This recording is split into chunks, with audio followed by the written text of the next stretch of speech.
और इसमें आपका क्या पक्ष है, क्या वो हमारा पक्ष है, उन दोनों बातों पे हम लोग बात करने के लिए ओपन रहेंगे। तो इसलिए ना एक पक्षीय कार्रवाई होगी, ना वो ऐसा कोई है कि सरकारी अधिकारी ने कोई निर्णय करके उसको स्टैंड लिया जाएगा, ऐसा कुछ नहीं है। जो वास्तविकता होगी उसके सामने आप लोगों का बात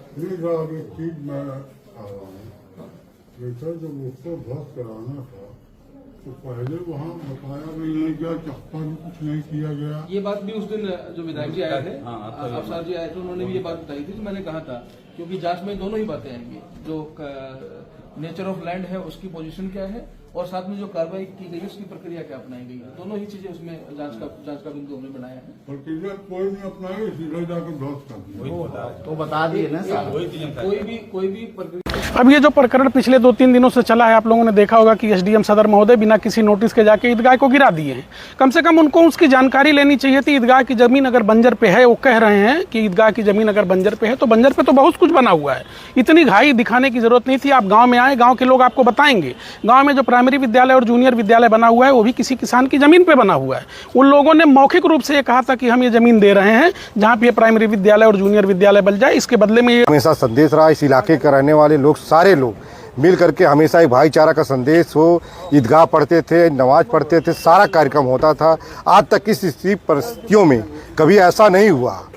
जो हमेशा एक विवाद चल रहा है, वहाँ पे प्रकरण एक था, पहले जिला पंचायत बस्ती के सब लोग जा करके वहाँ पे वो कर रहे थे।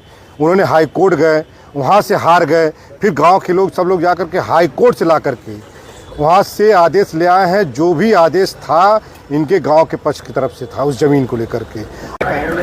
अवैध जगह पे अगर बुलडोजर चले तो समझ में आता है, लेकिन राजनीतिक दुर्भावना से ग्रसित होकर के बुलडोजर को चलाया जा रहा है, जबकि सुप्रीम कोर्ट ने बहुत कड़ाई से उत्तर प्रदेश सरकार को, योगी सरकार को नसीहत दी थी। और अभी आपने देखा कि एक जिलाधिकारी महाराजगंज के ऊपर एफआईआर भी हुआ है, लेकिन उसके बाद भी जिस तरह से सरकार को खुश करने के लिए जिला प्रशासन में होड़ मचा हुआ है, यह शुभ संकेत नहीं है।